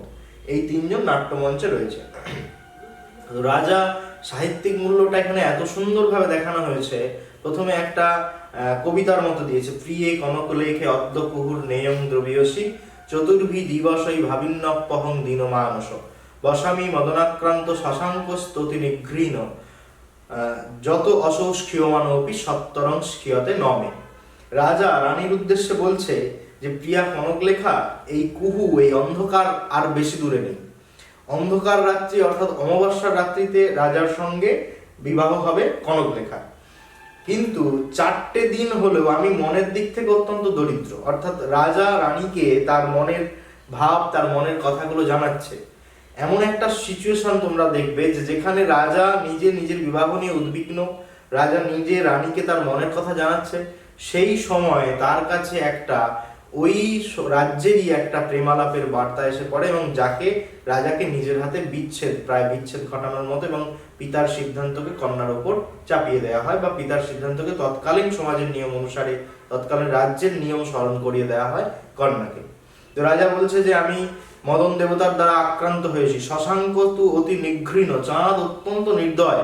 চাঁদ যদি ক্ষয়প্রাপ্ত হতে হতে বিলীন হয়ে যায় তাহলে আমরা অমাবস্যা তিথিটা পাই, সেই অমাবস্যা তিথিতে আমাদের বিবাহ। রাজা বলছে চাঁদ ক্ষয় হচ্ছে, তবুও মনে হচ্ছে যেন চাঁদ ক্ষয় হচ্ছে না। চাঁদকে, তাই চাঁদকে নিষ্ঠুর বলেছেন রাজা। এছাড়া বলেছে যে আমাদের বিবাহকে উদ্দেশ্য করে আমি ভীষণ উৎসুক, একটা মুহূর্ত যেন আমার কাছে একটা যুগ বলে মনে হচ্ছে। তখন রানী যথারীতি রাজাকে সান্ত্বনা দিয়ে বলেন, বল্লভ দিন চতুষ্টয়ং তু প্রায় রাত্র চতুষ্টয়ং ভূত্বা, হে প্রিয়, এই 4টে দিন প্রায় 4টি রাত হয়ে যাবে। ক্ষণমিব, কিছুক্ষণের মধ্যে যদি আমরা নিদ্রা যাই এবং যে রাত্রিতে আমাদের বিবাহ মহোৎসব অনুষ্ঠিত হবে সেই রাত্রিতে আমরা যদি জেগে উঠি তাহলে আমাদের এই কষ্ট, আমাদের এই মনের আর্তনাদ সেটা প্রশমন হবে। ঠিক এমন সময় রাজা তার যে পরিচারক ছিল তাকে রাজ্যের বিভিন্ন প্রান্তে নগরের সমস্ত যুবকেরা যাতে এই রাজার বিবাহ মহোৎসবে মনোনিবেশ করে সেই জন্য পাঠিয়ে দেয়। পরবর্তীকালে মঞ্চে প্রবেশ করে একজন সুন্দরী মহিলা, যাকে লেখক বলেছেন ইন্দু বদনা বা চাঁদের মতো মুখ, এবং তার পিতার নাম হচ্ছে ইন্দু শর্মা, নগরের একজন বয়স্ক ব্যক্তি, যিনি খুব বিবৃত, চিন্তিত, একজন জর্জরিত মানুষ, যেন অনেক চিন্তা নিয়ে রাজার কাছে এসেছে। আমরা জানি যে রাজাদের দূরদৃষ্টি অনেক বেশি। ধৃতরাষ্ট্র যখন রাজা হতে চায়, ধৃতরাষ্ট্রের অন্ধত্বের জন্য বিদুর প্রথম প্রতিবাদ করেন যে যদি কেউ ছলনা করে এসে ওনার কাছে কিছু বলেন তাহলে উনি তার কথাটাই শুনবেন, উনি তাকে দৃষ্টি দিয়ে দেখতে পারবেন। অর্থাৎ রাজাদের দৃষ্টি অনেক দূরদৃষ্টি, এবং রাজাদের চক্ষু চারচক্ষু বলা হয়, চরেরাই রাজাদের চক্ষু, তাদের কাছে খবর এসে পৌঁছায়। তো এখানেও ঠিক রাজা ইন্দ্রবর্মা যথারীতি ইন্দু শর্মার, নগরের যিনি বৃদ্ধ ব্যক্তি, তার মনের অবস্থা চোখ দিয়ে দেখেই বুঝতে পারেন। তিনি যখন জিজ্ঞাসা করেন তার সমস্যার কথা, তখন বৃদ্ধ ইন্দু শর্মা বলেন, রাজন ইয়ং মে দুহিতা মদ আজ্ঞাং উল্লঙ্ঘয় ইতি অতি দুঃখিত অহম। মহারাজ, এই আমার কন্যা এ ভীষণ ভাবে আমার আদেশকে লঙ্ঘন করছে, তাই জন্য আমি অত্যন্ত দুঃখিত এবং আমি আপনার কাছে বিচার চাইতে এসেছি। আপনি যা বিচার দেবেন বা আমাদের দেশের যে রীতিনীতি, আমাদের রাজ্যের যে নিয়ম, সেই রাজ্যের নিয়মটা যেন এই কন্যাকে জানিয়ে দেয়া হয়। এখান থেকে তোমাদের যে প্রশ্ন যদি বলা হয় যে নাট্যকার কি বার্তা দিতে চেয়েছেন, নাট্যকার কি বার্তা দিতে চেয়েছেন? তৎকালীন সমাজের বার্তা দিতে চেয়েছেন। নাট্যকার এটাও বার্তা দিতে চেয়েছেন যে নিজের অবস্থার পারিপার্শ্বিককে এক পাশে রেখে রাজা হিসাবে রাজাকে তার কঠোর সিদ্ধান্ত নিতে হয়েছে, তার দায়িত্ব কর্তব্যকে এখানে দেখানো হয়েছে। আবার এটাও দেখানো হয়েছে যে একজন রাজার বিবাহে রাজ্যের সমস্ত যুবক, রাজ্যের সমস্ত মানুষ যাতে উৎফুল্ল হয়, রাজা সেদিকে নজর দিয়েছেন। রাজা যেমন তিনি নির্ভীক, তিনি যেমন সৎ, তিনি যেমন প্রজা দরদী এবং তিনি একজন সাধারণ ব্যক্তি, নগরের সাধারণ ব্যক্তিকে তার বিবাহের ওই মহোৎসবের সময়েও তিনি সময় দিয়েছেন। তিনি তার কন্যাকে তিনি তার প্রাপ্য এবং দেশের আইন সম্পর্কে বোধ দিয়েছেন। তিনি তার কন্যাকে বুঝিয়েছেন, কঠোরভাবে তিনি শাস্তি দেননি, কিন্তু দেশের সমস্ত আইন সম্পর্কে বুঝিয়েছেন। এখান থেকে নাট্যকারের এই বার্তাটা তোমরা পেতে পারো। এছাড়া বাসন্তী ও স্বপ্নমের বিষয়বস্তু বা নাট্যাংশর যে নামকরণ রয়েছে, বসন্তকালীন স্বপ্ন, সেই থেকে বাসন্তিক স্বপ্ন, সেই নামকরণ বা বাসন্তী ও স্বপ্নম নাট্যাংশের চরিত্রগুলো, আমরা যদি চরিত্র দেখি, আমরা মঞ্চে যেগুলো দেখতে পাই, প্রথম হচ্ছে যে রাজা ইন্দ্রবর্মা, দ্বিতীয় হচ্ছে ইন্দু শর্মা, তৃতীয় হচ্ছে কৌমুদী, চতুর্থ হচ্ছে কনকলেখা এবং পঞ্চম হচ্ছে প্রমোদ। প্রমোদের ভূমিকা তেমন নেই এখানে। সমগ্র নাটকটা জুড়ে রয়েছে রাজা এবং রানী এবং কৌমুদী। কৌমুদী এবং রাজার কথোপকথন অত্যন্ত বেশি, কনকলেখার সঙ্গে রাজার কথোপকথন অত্যন্ত কম এবং ইন্দু শর্মা যে নগরের ব্যক্তি, বৃদ্ধ ব্যক্তি, তিনি মঞ্চে ছিলেন কিন্তু তার সঙ্গে তার কথোপকথন কম। এই সমস্ত চরিত্রগুলো এবং তাদের কথা যদি বলা হয় যে কৌমুদীর কথা, কৌমুদী প্রথম বলছে যে রাজা যখন কৌমুদীর দিকে তাকিয়ে বলছে কথয়ং বাসু কিংবা যুক্তং সময়ের বিরুদ্ধ আচরণম অপিত রমণীয় অয়ং তরুণস্তে বরমকরণ্য। অর্থাৎ এখানে কৌমুদীর যে পছন্দের পাত্র তার নাম হচ্ছে বসন্ত এবং কৌমুদীর পিতার যে পছন্দ পাত্র তার নাম হচ্ছে মকরন্দ। তখন রাজা তার পিতাকে সাপোর্ট করে এবং রাজ্যের নিয়মকে, তিনি আইনকে প্রাধান্য দিয়ে তিনি বলছেন যে মকরন্দ তরুণ এবং যুবক, মকরন্দকেই তোমার পছন্দ করা উচিত যেহেতু তোমার পিতার পছন্দ রয়েছে। তখন কৌমুদী কিন্তু সেখানে রাজার সামনে দাঁড়িয়ে কৌমুদী প্রত্যুত্তরে জবাব দেয় মহিপতে তথৈব বসন্ত অপি। মহারাজ, বসন্ত ঠিক সেই রকম যেমন মকরন্দ। এটা হচ্ছে যে কৌমুদীর প্রথম কথা বলা। তো কৌমুদীর সঙ্গে রাজার পরবর্তীকালে আরো কথোপকথন হয়। কৌমুদী বলেন যদি মেয়ে জনক বিক্ষতে মদ ঐক্ষণে নৈনম, আমার দৃষ্টি দিয়ে যদি পিতা একে দেখে তাহলে বুঝবে যে বহ মানুষতি স এবং মানুষম। তখন আমার পিতা বুঝতে পারবেন যে সেই আমার মনের মানুষ, অর্থাৎ বসন্তই কৌমুদীর মনের মানুষ। এইভাবে তোমরা কথোপকথন এবং কৌমুদী, ইন্দু শর্মা, ইন্দ্রবর্মা এদের ছোট ছোট চরিত্র, যেহেতু তোমাদের 5 নাম্বারে তোমরা যখন 5টা চরিত্র দেবে বিস্তারিত দিতে হবে না, সেখানে অল্প অল্প করে 5টা চরিত্র, কারণ আমাদের শব্দেরও একটা গণ্ডি আছে যে এর মধ্যেই আমাদেরকে উত্তর দিতে হবে। তো সেহেতু তোমরা এখানে 5টা চরিত্র যখন দেবে তোমরা চরিত্রগুলোকে জাস্ট ছুঁয়ে যাবে। এবার যখন তোমাকে বলা হবে যে একটা চরিত্র, কৌমুদীর চরিত্র, দেখো এখানে কৌমুদী একজন সাহসী, একজন নির্ভীক এবং সে দেখো তার সমস্ত কথাগুলি যুক্তি দিয়ে দেখিয়েছে তিনি শ্রদ্ধাপরায়ণ। তিনি রাজাকে প্রত্যেকবার কথা বলার আগে মহারাজ, মহিপতে, এবং সে যখন দেখছে তার মনের দিক থেকে সে সঠিক অথচ দেশের নিয়ম তার বিরুদ্ধে, সে কিন্তু রাজাকে বা তার পিতাকে দোষারোপ করেনি, সে কিন্তু নিজেকেই দোষারোপ করেছে যে ন জানে আমার কি করা উচিত, আমি জানি না, আমি ভুলে গেছি, বিস্মৃতং চ ময়া কিং কর্তব্যম, আমার কি করা উচিত আমি সেটা ভুলে গেছি। এবং রাজা যখন বোঝাবে ওই ভদ্রে দর্শনীয়ন্তে বপু, ওহে বালিকে তুমি অত্যন্ত সুন্দরী, অজাত জামং বয়, তোমার বয়স অল্প, যদি পিতরং ন অনুবর্ত সে, যদি তুমি পিতাকে অনুসরণ না করো, তদা শরণং ভবতি মরণম অথবা যাবজ্জীবং পরিণয়াকরণম, তুমি মৃত্যুকে ভজনা করো অথবা তুমি যতদিন বাঁচবে তোমাকে বিনা পরিণয় অর্থাৎ চিরকুমারী হয়ে থাকতে হবে। সেখানেও কিন্তু কৌমুদী একটা শব্দ না করে তাদের সমস্ত সিদ্ধান্তকে মেনে নিয়েছে। এটা কৌমুদীর চরিত্রের একটা ভালো দিক। এখানে যদি চরিত্র আসে তাহলে ইন্দ্রবর্মা অথবা কৌমুদীর চরিত্রকেই তোমরা প্রাধান্য দেবে। অথবা তোমাদের যদি এমন প্রশ্ন আসে যে ইন্দ্রবর্মা এবং কৌমুদীর কথোপকথন, তোমরা কনক লেখা এবং কৌমুদীর কথোপকথন আমি প্রথমে বললাম, যেটা যে রাজা এবং রানীর যে কথোপকথন, 4টে দিন বাকি আছে এবং চাঁদ অত্যন্ত নিষ্ঠুর, আর বাকি সমগ্রটাই কিন্তু কৌমুদীর সঙ্গে রাজার কথোপকথন। পরবর্তীকালে যেটা আমরা আলোচনা করলাম, যখন কৌমুদী বলছে করুণানিধে ক্ষমতাম দাসজন স্বয়ং অপরাধ, হে করুণানিধি, হে দয়াময়, হে মহারাজ, দাসীজনের এই অপরাধ আপনি ক্ষমা করুন। ন জানে কেন কারণেন মে মনসে এতাদৃশ নির্ণয় জাত, আমি জানি না কি কারণে আমার মনে এমন একটা সিদ্ধান্তের জন্ম নিয়েছে। এইগুলি হচ্ছে কৌমুদীর সঙ্গে রাজার কথোপকথনের বিভিন্ন আলোচনাগুলো। আচ্ছা, তোমাদের আমি বলেছিলাম প্রথমে যে ভাব সম্প্রসারণ একটা তোমাদের 4 নাম্বারের থাকবে, সেটা থাকবে স্যার গদ্যাংশ থেকে এবং পদ্যাংশ থেকে, মোট 4টি থেকে, অর্থাৎ আর্যাবর্ত বর্ণনম, মনগতা গুহা, গঙ্গা স্তোত্রম এবং শ্রীমদ্ ভাগবত গীতা, এইগুলো থেকে ভাব সম্প্রসারণ থাকবে।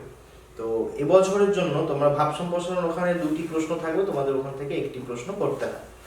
তো তোমরা দেখবে প্রথম তোমাদের পছন্দ হবে ন কর্মানাম অনারম্ভাত নৈষ্কর্মং পুরুষ অশ্নুতে, এটা হচ্ছে শ্রীমদ্ ভাগবত থেকে নেওয়া, শ্রীমদ্ ভাগবত গীতা থেকে নেওয়া, যেখানে মানুষ যদি কর্মই না শুরু করে সে মোক্ষ লাভের দিকে এগোতে পারে না।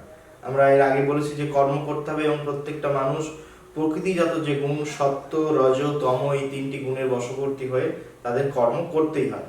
এছাড়া কর্মেন্দ্রিয়ানি সংযম জয়াস্তে মনসা স্মরণ ইন্দ্রিয়ার্থান বিমূঢ় আত্মা মিথ্যাচার উচ্যতে, কর্ম ইন্দ্রিয়গুলিকে বাক পানি পায়ু পাদ উপস্থ, এই কর্মেন্দ্রিয়গুলিকে যদি কেউ সংযম না করে সে মনে মনে সন্ন্যাসীর ভাব রাখে এবং তার অন্তর পবিত্র না হয়, তাহলে কিন্তু তাকে আমরা মিথ্যাচারী বলবো।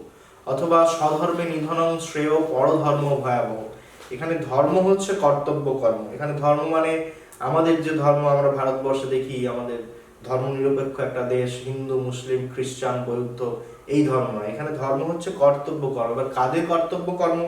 আমরা দেখেছি যে ব্রাহ্মণ ক্ষত্রিয় বৈশ্য শূদ্র এই 4টি জাতিতে ভাগ রয়েছে। ব্রাহ্মণদের কাজ, তাদের কর্তব্য কর্ম পূজা পাঠ করা, ক্ষত্রিয়দের কাজ রাজকার্য পরিচালনা করা, যুদ্ধ করা ইত্যাদি, বৈশ্যদের কাজ ব্যবসা বাণিজ্য করা এবং শূদ্রদের কাজ ছিল এই 3 জাতির সেবা করা। এখানে গীতা যেহেতু আমাদের বহু প্রাচীন ধ্যান ধারণ এবং সেই কালীন সমাজ ব্যবস্থা অনুসারে বলা হয়েছে যে নিজের ধর্মে নিধন যদি মারাও যায় সেটাও শ্রেয়, পরধর্ম ভয়াবহ, অপরের কাজ অপরের কর্মর দিকে ভাবনা, সেদিকে এগিয়ে যাওয়া সেটা ভয়াবহ ব্যাপার। এছাড়া রয়েছে গীতার পর যদি আমরা গঙ্গা স্তোত্রম থেকে দেখি, তব কৃপয়া চেত মাত স্রোত স্নাত পুনরপি জঠরে সোপিন জাত, হে মা, যদি তোমার কৃপায় তোমার স্রোতে যদি কেউ স্নান করে তাকে মাতৃগর্ভে আর জন্ম নিতে হয় না। অর্থাৎ এই জন্ম মৃত্যুর আবহ, এই জন্ম মৃত্যুর পাপ পুণ্যের ফলভার থেকে তাকে চিরতরে মুক্তি দেওয়া হয়, গঙ্গা স্নানে আমাদের পুণ্য লাভ হয়। তাই আমরা এখনো দেখি সেই বিশ্বাস অনুযায়ী আমাদের একটা গঙ্গা স্নান হয়ে থাকে। তো সেখানে শঙ্করাচার্য বলেছেন যে যদি তোমার জলে কেউ স্নান করে তাকে মাতৃজঠরে মাতৃ গর্ভে আর জন্ম নিতে হয় না। অর্থাৎ জন্ম মৃত্যুর এই মোহ থেকে, এই বন্ধন থেকে, এই যে চক্রাকারে যেটা আমাদের হয় সেখান থেকে সে মুক্তি লাভ পায় বা মুক্তি পায়। তমসী গতির মম খলু সংসারে, এখানে শঙ্করাচার্য বলেছেন তুমিই আমার একমাত্র গতি এই জগৎ সংসারে। তমসী গতির মম খলু সংসারে, এখান থেকে এই 4টে ভাব সম্প্রসারণ তোমরা দেখে যাবে। এই 4টে ভাব সম্প্রসারণ অর্থাৎ তোমাদের গঙ্গা স্তোত্রম, তোমাদের গীতা এবং আর্যাবর্ত বর্ণন থেকে যদি দেখো যে ভবন্তি ফাল্গুনে মাসে বৃক্ষ শাখা বিপল্লবা, ফাল্গুন মাসে বৃক্ষ শাখারা বিপল্লবা হয়। বিপল্লবা মানে পল্লব থেকে বিচ্ছিন্ন হয়, মানে যেটা আমাদের পর্ণমোচন সেখান থেকে আসতে পারে। এবার আমরা আসবো সাহিত্যের ইতিহাস। সাহিত্যের ইতিহাসকে আমরা 2টো ভাগে ভাগ করেছি, একটা হচ্ছে ধ্রুপদী আর একটা হচ্ছে বৈজ্ঞানিক সাহিত্যের ইতিহাস বা বিজ্ঞান সম্বন্ধে যেটা। ধ্রুপদীর মধ্যে 2টো ভাগ, একটা নাট্য সাহিত্য, একটা হচ্ছে গীতিকাব্য। নাট্য সাহিত্যের মধ্যে যেটা রয়েছে ভাসের স্বপ্ন বাসব দত্ত। আমরা ভাসকে নিয়ে কিন্তু অনেকভাবে অনেক সমস্যায় পড়ি। সেই ভাসকে নিয়ে যে সমস্যায় পড়া হয় তাকে আমরা ভাস সমস্যা বলি। ভাসের যে নাটকগুলি, ভাসের নাম লেখা নেই। তো ভাস কালিদাস অনেক পূর্ববর্তী কবি, তার নাটকগুলি পুঁথি আকারে পাওয়া যায়। দক্ষিণ ভারতের তিরুবনন্তপুরমের মনোলিক করমঠম নামে একটা স্থানে পণ্ডিত মহামহোপাধ্যায় টি গণপতি শাস্ত্রী এই নাটকের পুঁথিগুলি উদ্ধার করেন। উদ্ধার করার পর যেহেতু ভাসের কোনো নাম লেখা নেই এবং সেই নিয়ে বিভিন্ন পণ্ডিতদের মধ্যে বিভিন্ন মতভেদ রয়েছে। এখানে 2টো দলে ভাগ হয়েছে। একদল বলছে এগুলি ভাসের লেখা, একদল বলছে ভাসের লেখা নয়। আবার একদল তারা মধ্যস্থতা অবলম্বন করেছেন। তো বেশিরভাগ যুক্তি ভাষের লেখা হিসাবে, সেটাকে নিয়ে একটা প্রশ্ন থাকে ভাষ সমস্যা বলে। তো সেটা তোমাদের এবছর না করে তোমরা যদি ভাষের যে মূল নাটক স্বপ্ন বাসবদত্তম, ভাষের রামায়ণ অবলম্বনে নাটক আছে প্রতিমা, অভিষেক, মহাভারত অবলম্বনে আছে পঞ্চরাত্রম, দ্রুতবাক্যম, দ্রুত ঘটোৎকচম, কর্ণভারম, মধ্যম বায়গম, এই সমস্তগুলো আছে।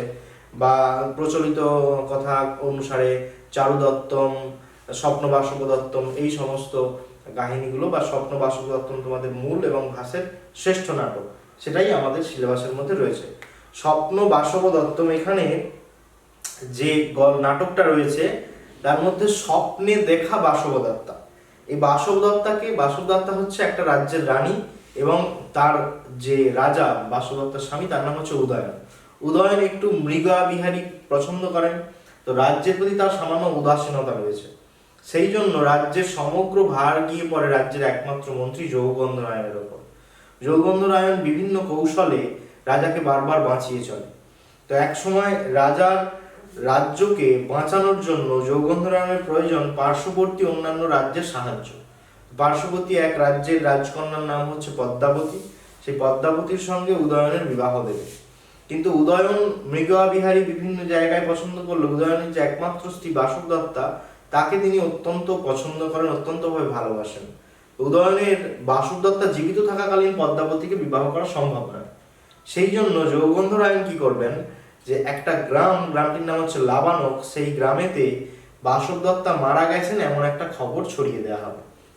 অথচ বাসবদত্তা জীবিত আছেন এবং যৌগন্ধরায়ন নিজেও মারা গেছেন, এইরকম একটা খবর ছড়িয়ে দুজনে বিভিন্নভাবে ছদ্মবেশ ধরে পদ্মাবতীর কাছে এসে উপস্থিত হবে।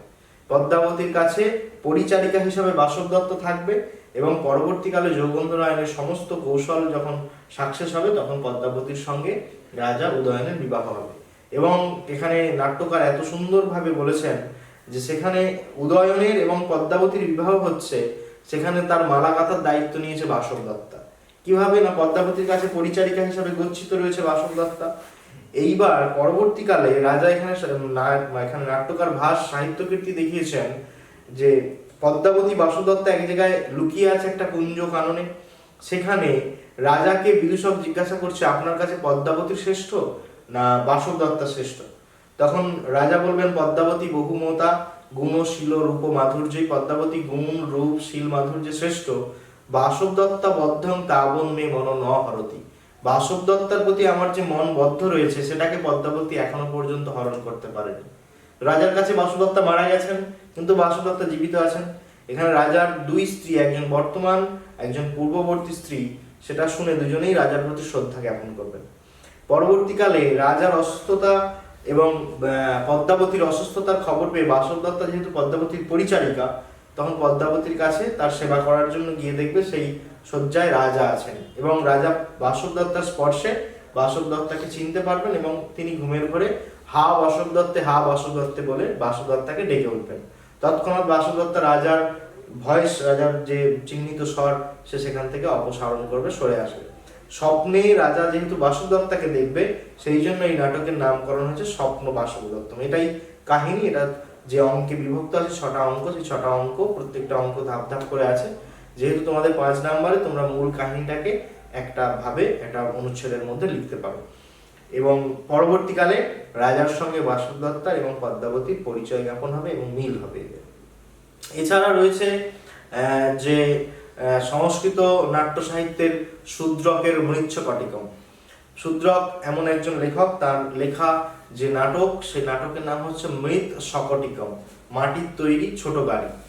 তৎকালীন সমাজে এই নাটকটা নিয়ে ভীষণ সন্দিহান ছিলেন লেখক স্বয়ং নিজেও, কারণ নাটকের যে সমস্ত মূল চরিত্র আমাদের সংস্কৃত নাট্য সাহিত্যে বলা আছে যে নায়ক হবে তিনি সৎবংশে জাত হবে, তিনি যুদ্ধ বীর ক্ষত্রিয় হবেন, বিভিন্ন দিক থেকে তিনি পারদর্শী হবেন। এখানে যিনি নাটক, তিনি হচ্ছেন একজন বণিক, তার সমস্ত সম্পত্তি জুয়া খেলে নষ্ট হয়ে গেছে, এবং যিনি নায়ক হচ্ছে চারুদত্ত আর নায়িকা বসন্ত সেনা, সে হচ্ছে একজন বণিকা বৃত্তি পেশার একজন মহিলা। পরবর্তীকালে তার পেশা ছেড়ে সে চারুদত্তের প্রতি তার মনোনিবেশ করবে, এবং চারুদত্ত পূর্ব বিবাহিত। চারুদত্তের একজন স্ত্রী রয়েছে, তার নাম হচ্ছে ধূতা। তো এইরকম একটা চরিত্রকে নিয়ে একটা নাটক সৃষ্টি হয়েছে, সেই নাটকটা মানুষের কাছে কতটা গ্রহণযোগ্য হবে সেই নিয়ে তিনি সন্দিহান ছিলেন। কিন্তু এই নাটকের সাহিত্য গুণ এতটাই বেশি যেটা তোমাদের সিলেবাসেও প্রাধান্য পেয়েছে।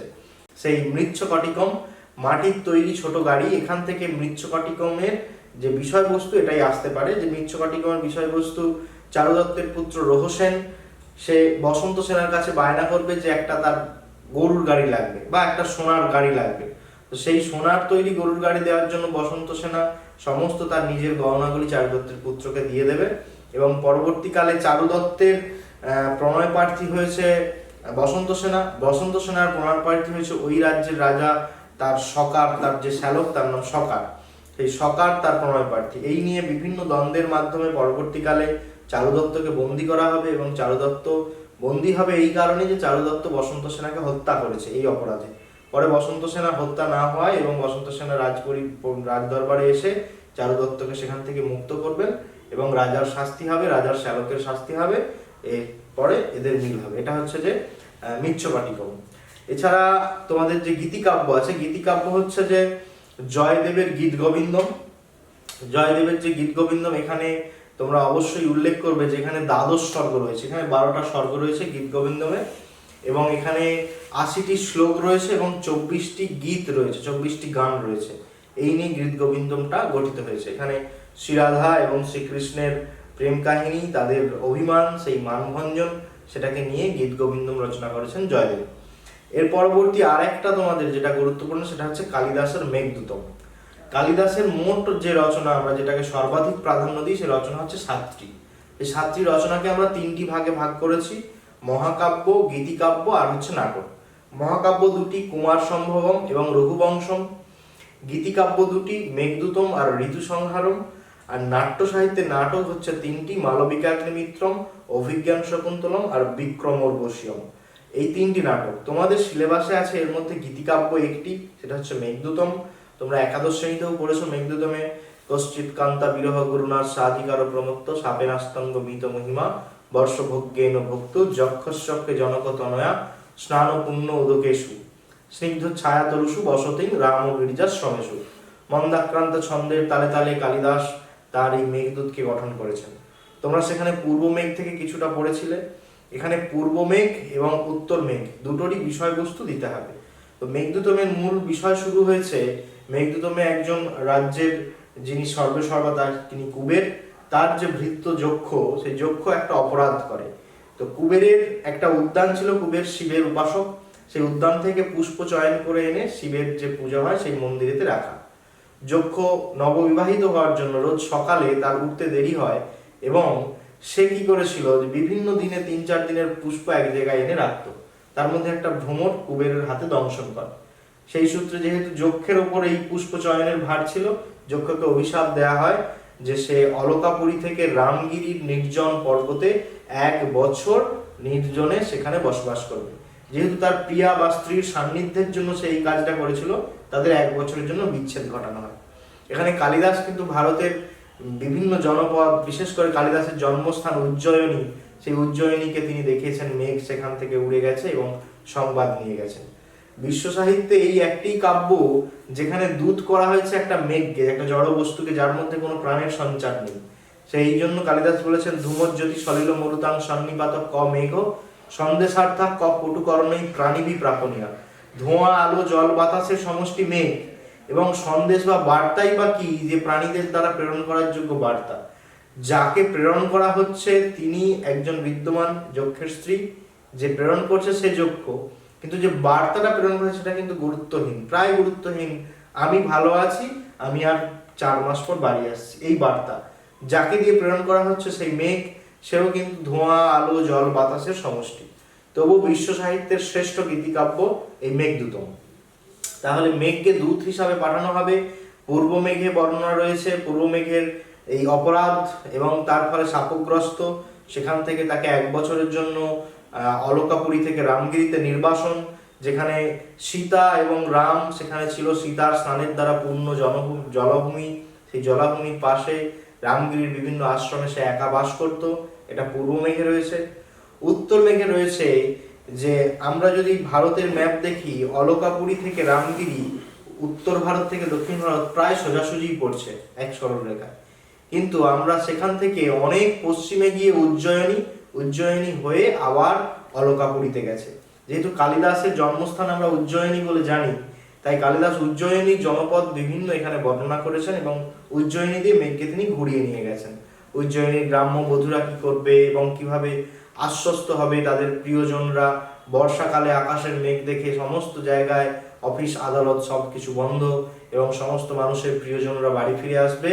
যক্ষ সেই জন্য আরো বেশি উৎসুক, আষাঢ় মাসের প্রথম দিনেই তার মনে হয়েছে তার বাড়ি ফিরে যাওয়ার জন্য। এইভাবে উত্তর মেঘের যাত্রাপথ এবং কুবেরের বাসভূমিতে গিয়ে অলকাপুরীতে গিয়ে সেখানে যক্ষের স্ত্রী যে সমস্ত অট্টালিকাগুলো রয়েছে সে অট্টালিকার বাইরে যেন প্রাসাদে চাঁদের জ্যোৎস্না যেন অট্টালিকাগুলিকে ধুইয়ে দিচ্ছে, সাদা রঙের অট্টালিকা, এবং যক্ষের স্ত্রী তার হাতে একটা বাদ্যযন্ত্র নিয়ে যক্ষের নামে রচিত গান গাইছে এবং তার চোখ থেকে সেই দুঃখের বিরহের অশ্রু ঝরে পড়ছে, সেই অশ্রু দিয়ে তার দুঃখ ধুয়ে যাচ্ছে এবং শিবের মাথার চাঁদের যে জ্যোৎস্না সেগুলো যেন অট্টালিকাকে ঝুইয়ে দিচ্ছে উজ্জয়িনী থেকে অলকাপুরীর মুখে। সেই অলকাপুরীর বর্ণনা এখানে উত্তর মেঘেতে দেওয়া হয়েছে। এছাড়া এবার হচ্ছে বিজ্ঞান এবং কারিগরি বিদ্যা। কারিগরি বিদ্যায় যে সমস্ত চিকিৎসা বিজ্ঞান, আয়ুর্বেদ, চিকিৎসা শাস্ত্রে চরক অথবা সুশ্রুতের অবদান, যে সমস্ত শল্য চিকিৎসাগুলো তৎকালীন অস্ত্র যন্ত্রপাতি এবং মানুষ কিভাবে ভালো থাকবে, কিভাবে সুস্থ থাকতে পারে, এবং তখনকার দিনে যে অস্ত্রের ব্যবহার হতো যে সমস্ত, সেই সমস্ত তোমরা এটা প্রজেক্টেও করেছো, প্রকল্পতে যদি তোমাদের শিক্ষক বিদ্যালয়ের স্যার বা ম্যাম দিয়ে থাকেন, এখান থেকে তোমরা এই যন্ত্রপাতি এই সমস্ত পরিচয়গুলো পেয়েছো। এছাড়া গণিত চর্চায়, জ্যোতির্বিদ্যায় বরাহ মিহিরের অবদান, এই সমস্ত প্রশ্নগুলো আসতে পারে। এবার আসি হচ্ছে ভাষাতত্ত্ব।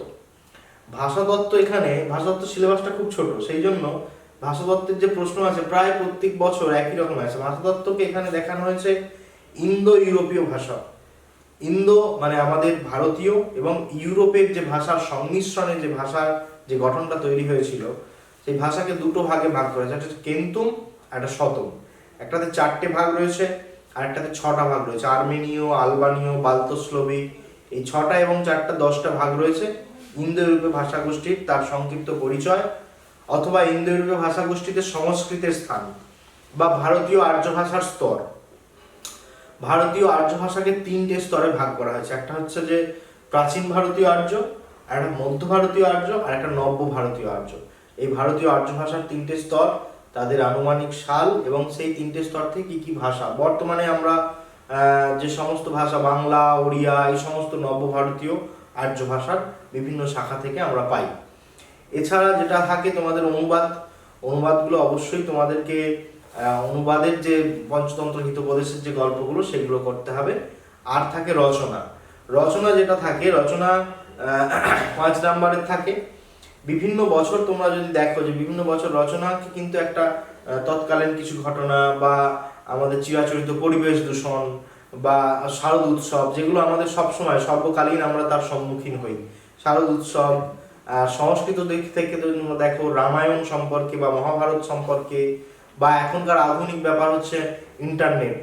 তোমরা যারা দেখছো তারা ইন্টারনেট ব্যবহার করেই দেখছো, সেই আন্তর্জালম, বা তোমার কোনো আদর্শ পুরুষ। এখানে তুমি আদর্শ পুরুষ যদি স্বামী বিবেকানন্দ করো, তাহলে স্যার এরা আদর্শ পুরুষ স্বামী বিবেকানন্দ যদি আসে সেটাও মোকাবিলা করতে পারবে।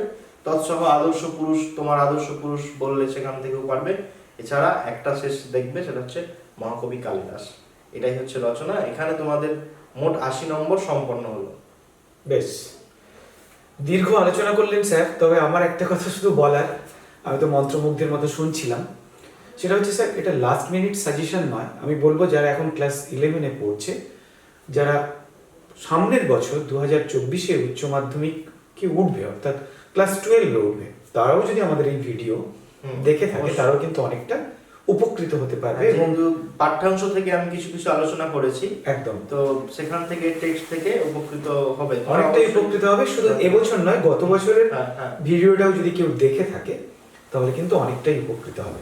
স্যার শেষে শুধু ছোট্ট একটু প্রশ্ন আমার থাকবে, খাতাটাকে কিভাবে সুন্দরভাবে ওরা পরীক্ষার হলে রিপ্রেজেন্ট করবে, সেটা কিভাবে করতে পারে একটু যদি বল।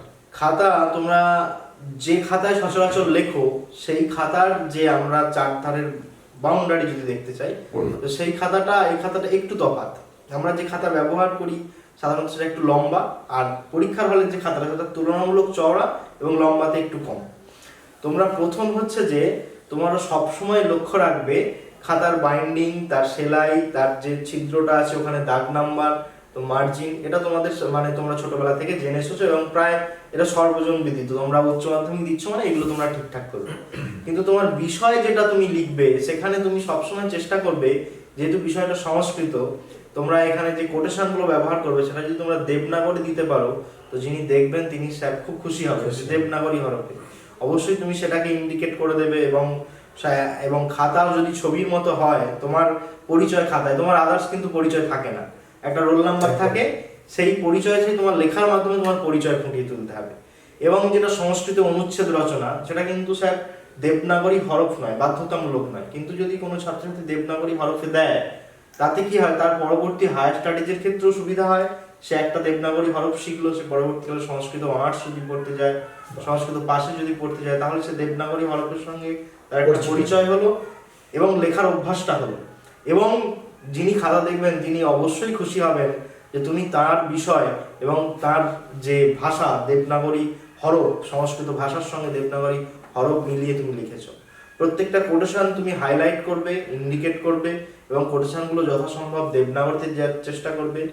এছাড়া যেগুলো এই গঙ্গাস্তোত্রমের পৌরাণিক কাহিনী বা হচ্ছে যে আমাদের শ্লেষ অলঙ্কার আর্যাবর্ত বর্ণমের বা অলিপর্বার বনকথা গুহা থেকে অলিপর্বার যে সমস্ত পরিচয়গুলো আছে, সেই পরিচয়গুলো প্রত্যেকটা সেপারেট করে দেবে এবং ঘটনা ক্রমে ক্রমে দেবে। যেমন ধরো অলিপর্বার যদি চরিত্র বলি, আমরা প্রথম দেখতে পাচ্ছি যে অলিপর্বার দূরদৃষ্টিতা, তারপরে দেখতে পাচ্ছি যে অলিপর্বার সাহসী একটা মনোভাব, তারপরে অলিপর্বার বুদ্ধিদীপ্ততা, অলিপর্বা গাছে লুকিয়ে পড়লো, অলিপর্বার স্মৃতিশক্তি, স্কন্দরাজ নমস্তে অস্তু চৌর্য পাঠোপদেশিক দস্যুদেব দারমিদং বিবৃতং কৃপয়া কুরু, একটা সামান্য দিনমজুর যে কাঠ কেটে নিয়ে আসে, তার মধ্যে একটা স্মৃতিশক্তি আছে, সে সেটাকে মনে রেখে বারবার সে গুহার দরজা খুলতে সক্ষম হয়েছিল, অলিপর্বার স্মৃতিশক্তি। এইরকম ঘটনাক্রমে পাঠ্যাংশে যেমন রয়েছে, চারিত্রিক বৈশিষ্ট্যগুলো ঠিক সেইভাবে সাজালে অবশ্যই ভালো হবে।